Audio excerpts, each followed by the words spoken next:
दोस्तों, जो होता है वो अच्छा के लिए होता है। ऊपर वाले के फैसले पर कभी नाराज नहीं होना चाहिए, क्योंकि ऊपर वाला वह नहीं करता जो आपको अच्छा लगता है। ऊपर वाला वह करता है जो आपके लिए अच्छा होता है। नमस्कार दोस्तों, हरे कृष्ण चैनल में आपका स्वागत है। दोस्तों, हम हर समय हर पल अपने लिए सपने देखते हैं और सोचते हैं कि यह सपना सच हो जाए तो हमें बहुत खुशी होगी। कभी नौकरी का, कभी विवाह का, कभी स्वास्थ्य का, कभी परिवार के रिश्ते का, कभी मकान का। बहुत सारी बातें हमारे मन में चलता है और हमेशा हम सोचते हैं कि यह काम हो जाता तो हमें बहुत खुशी होती है।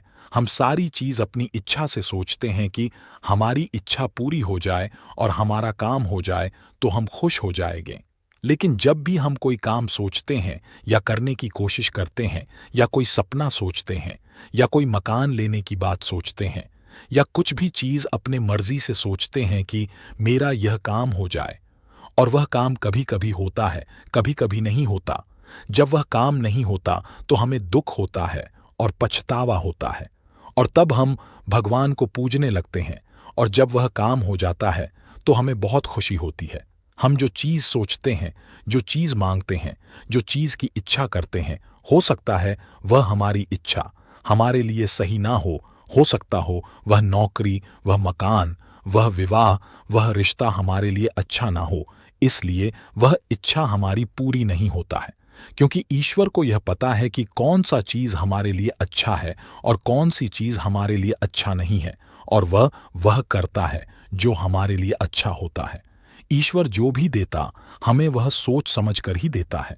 आज की कहानी में इसी बात को समझाया गया है कि भगवान वह नहीं करता जो हमें अच्छा लगता है, भगवान वह करता है जो हमारे लिए अच्छा होता है।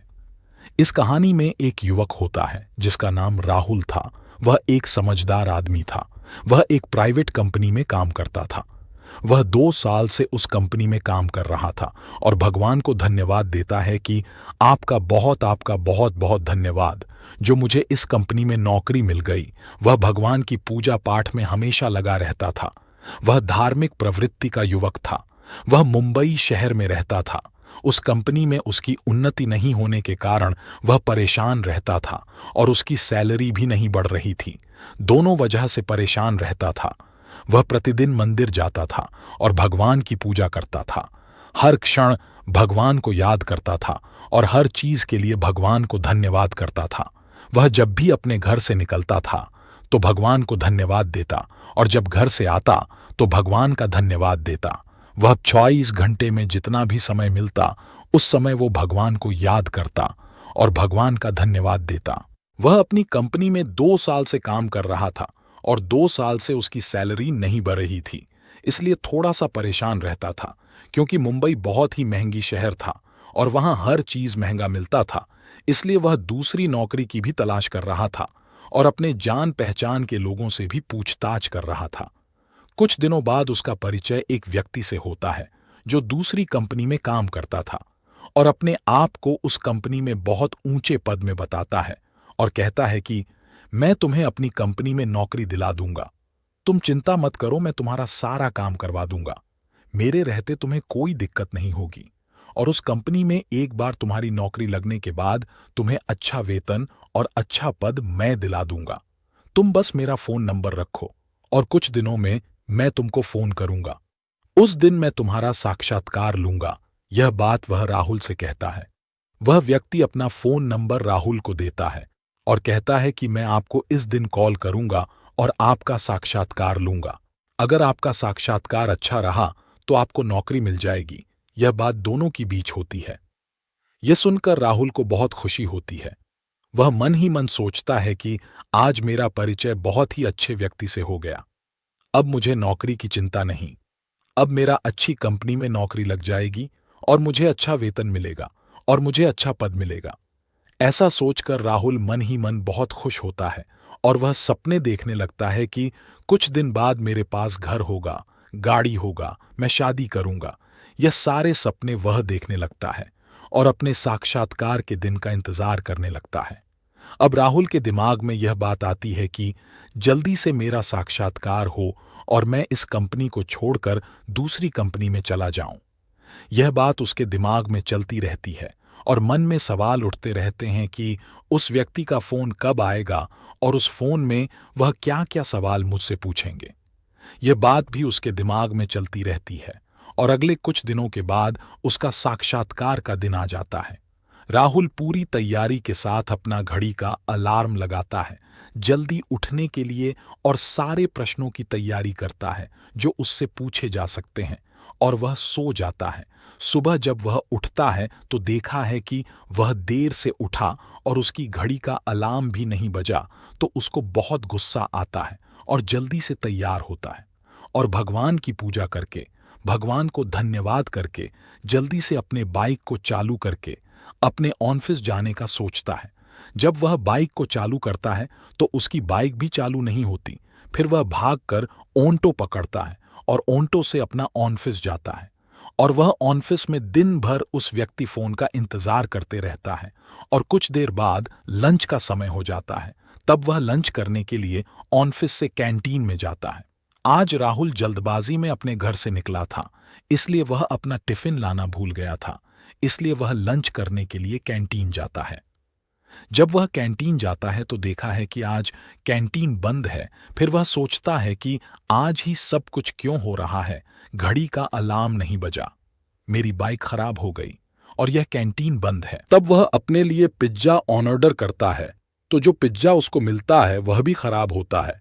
उसे भी वह आधा खाता है, आधा फेंकता है और फिर अपने ऑफिस में काम करने के लिए चला जाता है। शाम को ऑफिस से घर आता है, भगवान को धन्यवाद देता है और फिर भगवान की पूजा करता है। और तभी कुछ देर बाद उस व्यक्ति का फोन आता है और उस व्यक्ति के साथ राहुल की बात चल रही थी। तभी फोन बंद हो जाता है।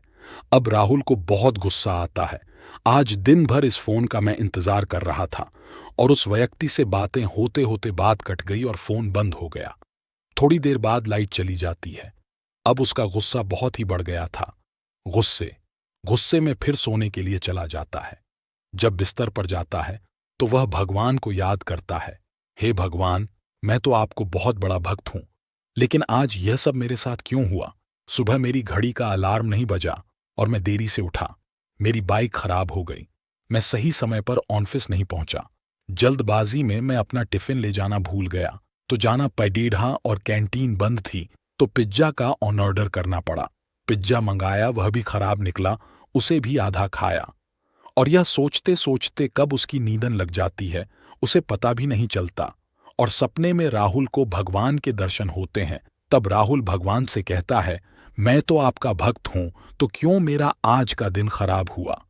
तब भगवान कहते हैं कि आज का तुम्हारा दिन मेरी मर्जी से खराब हुआ है। मैंने सुबह तुम्हारी घड़ी का अलार्म खराब कर दिया, जिससे तुम देरी से उठे, और आज सुबह तुम्हारी बाइक को मैंने ही खराब किया। अगर तुम उस बाइक से ऑफिस जाते तो आज तुम्हारा उस बाइक से दुर्घटना लिखा था, आज तुम्हारी मृत्यु निश्चित थी। और तुम अपना टिफिन ले जाने भूल गए तो तुम्हारा कैंटीन बंद था, क्योंकि कैंटीन का खाना खराब था। अगर तुम उसकी कैंटीन का खाना खाते तो तुम बीमार पड़ जाते हैं। और सबसे महत्वपूर्ण बात, जिस व्यक्ति का फोन का तुम इंतजार कर रहे थे, उसी समय वह फोन डिस्कनेक्ट हो गया और तुम्हारा फोन बंद हो गया। वह इसलिए हुआ क्योंकि जिस व्यक्ति से तुम बात करना चाहते थे वह एक नंबर का ठग है, वह लालची आदमी है, वह तुम्हें धोखा देने वाला था और मैंने तुम्हें उसे धोखे से बचा लिया। यह सब आज मेरी मर्जी से हुआ। यह सब बात मैं तुम्हें इसलिए बता रहा हूं कि तुम मेरे बहुत बड़े भक्त हो और मैं तुम्हारी भलाई चाहता हूं। मैं हमेशा तुम्हें खुश देखना चाहता हूं, प्रसन्न देखना चाहता हूं और हमेशा तुम्हारे हित के लिए सोचता हूं और करता हूं।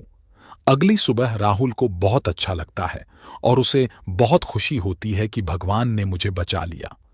वर्टिकल बार दोस्तों, इस कहानी से यह सीख मिलती है कि हमें ईश्वर की फैसले पर कभी नाराज नहीं होना चाहिए, क्योंकि ईश्वर वह नहीं करता जो हमें अच्छा लगता है, ईश्वर वह करता है जो हमारे लिए अच्छा होता है। वर्टिकल बार दोस्तों, उम्मीद करता हूं आपको आज का वीडियो पसंद आया होगा। अगर पसंद आया है तो वीडियो को लाइक कर ले और सब्सक्राइब करें और इसे अपनों को शेयर करें। फिर एक नई वीडियो में मिलते हैं, तब तक के लिए नमस्कार, राधे राधे।